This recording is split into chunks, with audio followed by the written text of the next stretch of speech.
Friends, welcome to our channel Mounam Pesiyadhe. இந்த video ஒரு அவேர்னஸ்க்காக தாங்க நான் அப்லோட் பண்ணுறேன். நீங்களே பாருங்களேன், என் பொண்ணு என்ன பண்ணிட்டு இருக்கான்னு. அடிக்கடி பார்த்தீங்கன்னா அந்த கண்ணை பிளிங்க் பண்ணிக்கிட்டே இருப்பான். நம்ம என்ன பண்ணுவோம், கிட்ஸ் வச்சுக்க எல்லா பேரண்ட்ஸும் நம்ம குழந்தைங்க பண்ணுற ஒன்றொன்னே ரசித்து என்ஜாய் பண்ணிகிட்டு இருப்போம். நாங்களும் அப்படி தாங்க என்ஜாய் பண்ணோம். ஆனால் அதுவே பின்னாடி எங்களுக்கு கொஞ்சம் ப்ராப்ளம் ஆயிடுச்சு. கண் எது எரிச்சலாக இருக்காடா? எது கண்ணில் உறுத்துற மாதிரி இருக்கா? அப்புறம் ஏன்டா கண்ணை இப்படிங்கிற?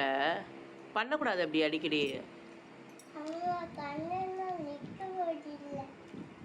கண்ணு நிற்க மாட்டேங்குதா? என்னடா புதுசாக இருக்கு.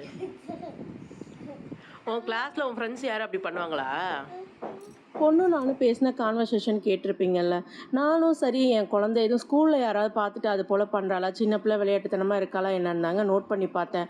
ஆனால் அவள் அடிக்கடி இப்படி கண்டினியூஸாக பண்ணோம். எனக்கு கொஞ்சம் பயம் வந்துருச்சு. இதை கேர்லெஸ்ஸாக நம்ம இப்படியே விடக்கூடாது அப்படின்னு சொல்லிட்டு ஹாஸ்பிட்டல் போய் செக் பண்ணுறது தான் பெஸ்ட்டுன்னு சொல்லி நாங்கள் பக்கத்தில் உள்ள ஒரு ஹை ஹாஸ்பிட்டல் போயிட்டாங்க. அங்கே போனால் பாப்பாவா கொஞ்சம் ஒரு மாதிரி நர்வஸாக தான் இருந்தா. அதுக்கப்புறம் என் மடியில் உட்கார வச்சு தான் அந்த ட்ரீட்மெண்ட்டுக்கு எல்லாம் பண்ணிகிட்டு இருந்தாங்க. இருந்தாலும் அவளை கொஞ்சம் கம்ஃபர்டபுளாக வச்சுக்கணும்னு சொல்லிட்டு கொஞ்சம் விளையாடலாம் செஞ்சோம். இதுதாங்க மெயின் டாஸ்கே இருக்குது. இப்போ நம்மெல்லாம் வந்து பார்த்திங்கன்னா லெட்டர்ஸ் சொல்லுவாங்க, இல்லை வேறு எதுவும் வந்து நம்பர்ஸ் கொடுப்பாங்க, நம்ம அதை வந்து சொல்லுவாங்க. குழந்தைங்க எப்படி கொடுப்பாங்க, என்ன சொல்லுவாங்க? அது ப்ரீகேஜி என் பொண்ணு, அவளுக்கு என்ன தெரியும், எதை சொல்லுவான்னாங்க எனக்கு ஒரே டவுட்டாக இருந்தது. குழந்தைங்கிறனால இது போல் பிக்சர் தாங்க மென்ஷன் பண்ணியிருந்தாங்க. பாப்பாவுக்கும் ஈஸியாக ஐடென்டிஃபை பண்ணுறதுக்கு இருந்தது. பயந்த மாதிரி கண்ணில் வந்து டஸ்ட் அலர்ஜி ஆகி இன்ஃபெக்ஷன் ஆயிருந்து சொல்லியிருந்தாங்க.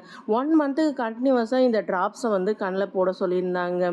குழந்தைங்க வச்சுருக்க பேரண்ட்ஸ் 6 மந்த்துக்கு ஒன்ஸாவது போய் ஐ செக்அப் பண்ணிக்கிறது பெஸ்ட்டுங்க. நம்ம வீடியோ பிடிச்சிருந்தா மறக்காமல் லைக் பண்ணுங்கள். சப்ஸ்கிரைப் பண்ணாத ஃப்ரெண்ட்ஸ்லாம் சப்ஸ்கிரைப் பண்ணுங்கள். அப்படியே மறக்காமல் பெல் ஐக்கானை கிளிக் பண்ணி ஆளுங்கிற ஆப்ஷனை கொடுங்க. அப்போ தான் நான் போடுற வீடியோ உங்களுக்கு நோட்டிஃபிகேஷன் வரும். தேங்க்ஸ் ஃபார் வாட்சிங். டவுட்ஸ் இருந்தாலும் கமெண்ட்ஸில் கேளுங்க, இல்லை நம்ம சேனலோட வாட்ஸ்அப் நம்பருக்கு வாட்ஸ்அப் பண்ணுங்கள்.